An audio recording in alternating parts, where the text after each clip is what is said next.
Kitchen gardening की अगर हम बात करते हैं तो हम कम स्पेस में कौन कौन सी सब्जियां या फल या क्या क्या उगाया जा सकता है?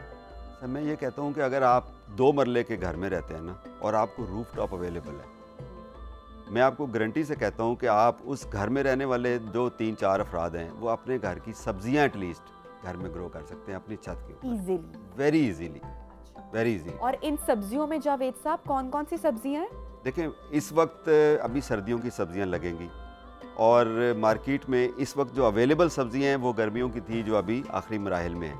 ठीक है, तो मैं आपको लिस्ट बता देता हूँ मोटी मोटी। अच्छा। 3 कैटेगरी हम कर लेते हैं वेजिटेबल्स को जो अभी आगे सर्दियों की लगेंगी। एक होती है रूट वेजिटेबल, गाजर, मूली, शलजम, बीट रूट, ये सारी जो ज़मीन के अंदर उगती हैं। ठीक है। अभी आगे नेक्स्ट मंथ से पोटैटोज़ भी लग जाएंगे। ठीक है। दूसरी होती हैं वो जिनके हम पत्ते खाते हैं, आइसबर्ग, लेटस, मेथी, पालक, ये सारी लीफी वेजिटेबल्स हैं, ये हम ग्रो कर सकते हैं। फिर इसके अलावा फूल वाली सब्जियां हैं। मेरे बच्चे बड़े शौक से कहते हैं बाबा वो ग्रीन फूल वाली सब्जी लगाएं। ब्रोकली आप देखें सुपर फूड है, यस। इजीली आप घर में ग्रो कर सकते हैं। कॉलीफ्लावर कर सकते हैं, बंद गोभी कर सकते हैं, ये सारी वेजिटेबल आप कर सकते हैं। इसके अलावा आप चिलीज लगा सकते हैं, कैप्सिकम, रेड, ऑरेंज, बहुत सारी अब वैरायटीज़ आ गई अच्छा हैं। जावेद साहब, अब बहुत सारे लोग सोच रहे होंगे कि क्या ये एक महंगा शौक है या फिर इसको ये इजीली अफोर्डेबल है। तो बीमारी पालने से तो अच्छा है कि शौक भी ऐसा हो जो कि आपकी सेहत को तो डैमेज ना करे ना।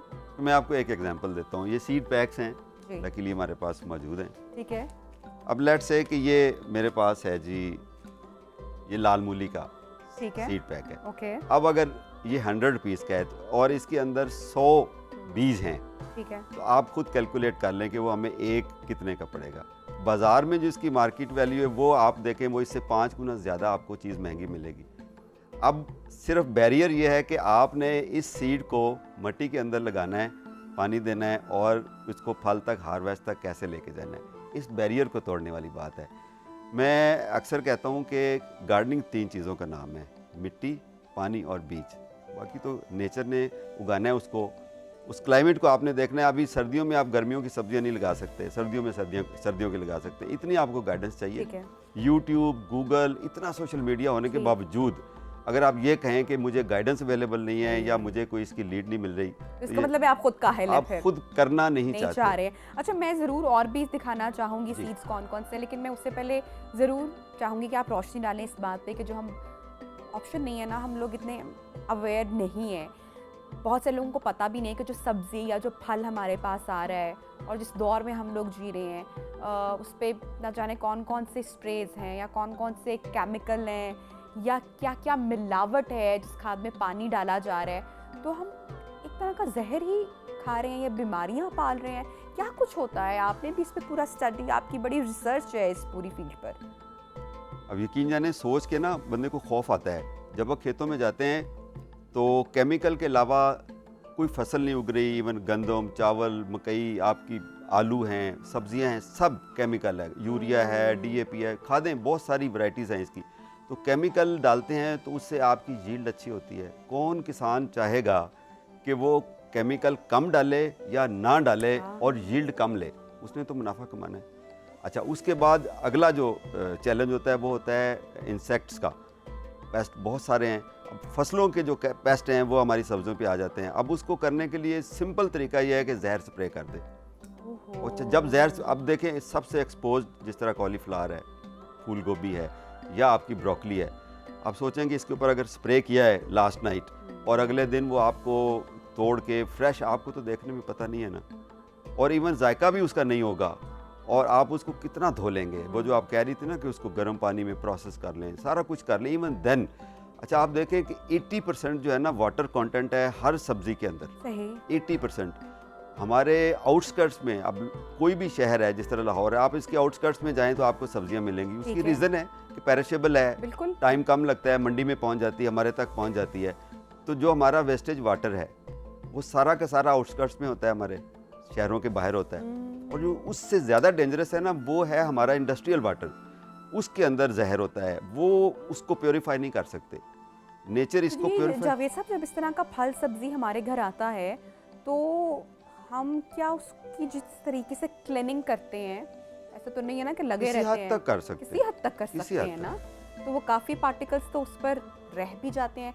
सबसे ज़्यादा क्या आप कहेंगे कि जहरीला ऐसा कौन सा फल है या सब्ज़ी है जिस पे बहुत ही आप समझते हैं कि क्लीनिंग भी नहीं हो सकती? जैसे स्ट्रॉबेरी की अगर मैं जिक्र करूँ तो स्ट्रॉबेरी को कहते हैं कि क्लीन करने का भी एक प्रॉपर मेथड है कि आप गर्म पानी में उसको रख छोड़ें कितनी देर तक, और उसमें शायद क्या चीज़ ऐड करेंगे फिर उसके बाद जाके वो, क्योंकि उसमें छोटे छोटे जो उसके वो होते हैं, जो स्ट्रॉबेरी का एक स्ट्रक्चर है, जी, पोर्स होते हैं, पोर्स होते हैं, तो वो उसको क्लीन करना प्रॉपर वे में बड़ा मुश्किल है। तो आप क्या समझते हैं कि ऐसा सब्जी या फल कौन सा है जिसको बहुत ही गलाजत भरा पानी दिया जा रहा है, जिसकी खाद में मिलावट है, जिस पर स्प्रे केमिकल्स हैं, और वो तो एक बिल्कुल हम जहर ही खा रहे हैं? अच्छा, ये जो क्लीनिंग का प्रोसेस है ना, ये जो अनहाइजीनिक प्रोसेस है उसको तो ये साफ़ कर सकता है, उसके लिए तसल्ली हो जाएगी। लेकिन जो है ना, उसके अंदर गंदा पानी आ गया है, उसके अंदर केमिकल्स आ गए हैं, या उसके अंदर जहर स्प्रे जो हमने कर दिया है, जो खाद में चला जो गया, खाद में चला गया, जो उसकी अभी जो ये रूट वेजिटेबल जिस तरह मैंने बताया, गाजर है, मूली है, शलजम है, इसको तो गंदे पानी से अगर वो उगी है तो वो तो मिट्टी के अंदर तो उसको पूरी की पूरी वो डोज मिल गई है। आप एक तजर्बा कीजिएगा कि गाजर लेकर आइए या मूली लेकर आइए, आप उसको फ्रिज में नहीं रखें, 3 दिन उसको आप अपने किचन में शेल्फ के ऊपर सिंपल रख दें। आप देखिएगा उसके अंदर से ऐसी स्मेल आएगी जो आपको गटर से आती है, जो आपको बाहर से गंदे पानी से आती है। उसके अंदर सुराख हो जाते हैं, कीड़े पड़ जाते हैं उसके अंदर। हम उसको फ्रिज करते हैं और उसके बाद तो ऐसे में कितना आसान है और कितना बेहतर है कि हम किचन गार्डनिंग की तरफ अगर जाएं और अपने बच्चों को और ख़ुद जो है वो हम साफ़ सुथरा खाना, हमारी ज़रूरत का तो इतना एक छोटी फैमिली का निकल सकता है ना, जो आप अपने घर में उगा सकते हैं। अच्छा, किचन गार्डनिंग की बात हो रही है, हमें किचन गार्डनिंग के लिए कौन कौन से लवाजमात हैं जिनको पूरा करना पहले ज़रूरी है? ओके, इतना डराने के बाद ना अब हम बताते हैं कि जी हम इसका अल्टरनेट क्या है। इसका एक ही अल्टरनेट है कि आप घर के अंदर किचन गार्डनिंग करें। अब ये कितनी मुश्किल है, कितनी आसान है, जिस तरह मैंने बताया कि मिट्टी, पानी और बीज है। बिल्कुल। अब लगाना किसमें, आपके पास क्यारी नहीं है। अभी मार्केट में इतनी इसकी ना ऑप्शंस आ गई हैं। ये जो प्लास्टिक के क्रेट्स होते हैं, जो फ्रूट क्रेट्स होते हैं, उसके अंदर आप प्लास्टिक शीट डालें, उसके अंदर मिट्टी डालें, उसके अंदर आप बीज लगाएं। बेसिकली उसको धूप चाहिए और पानी चाहिए।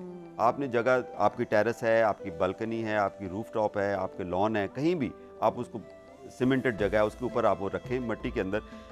अब देखिए, मैक्सिमम जो मूली होती है ना वो 1 फुट की होती है। इसका मतलब आपको 1 फुट से ज़्यादा डीप पॉट कोई भी कंटेनर नहीं चाहिए। आपके घर में टब है पुराना, टूट गया, आप उसको थोड़ी सी टेप लगाएं, उसमें मिट्टी डालें और उसके अंदर आप वो सब्जियां लगा सकते हैं। अब एक आपको और अच्छी चीज़ दिखाता हूँ। ये देखिए, ये ग्रो बैग अभी ये इजीली अवेलेबल है मार्केट के अंदर। ठीक है। अच्छा, ये बेसिकली ये जो हमारी पेट बॉटल्स होती हैं उसको प्रोसेस करके उसका धागा बनता है, और ये नॉन वोवन कपड़ा है जिससे ये स्टिच होता है। 5 साल तक ये ख़राब नहीं होता, जी इजीली। अब इसमें 12 इंच का जो नॉर्मल गमला है हमारा, उससे ज़्यादा इसके अंदर मिट्टी आ जाती है क्योंकि इसकी शेप सिलेंड्रिकल है। इसके अंदर ये आपको इजीली ऑनलाइन भी अवेलेबल हैं, आपको मार्केट में भी अवेलेबल हैं। तो जो ऑनलाइन हर चीज़ दस्तयाब है, आपको दुकान पर भी, कहीं बाजार जाने की भी ज़रूरत नहीं है, हर चीज़ आपके गेट पर इजीली पहुंच सकती है। ये एक्सक्यूज़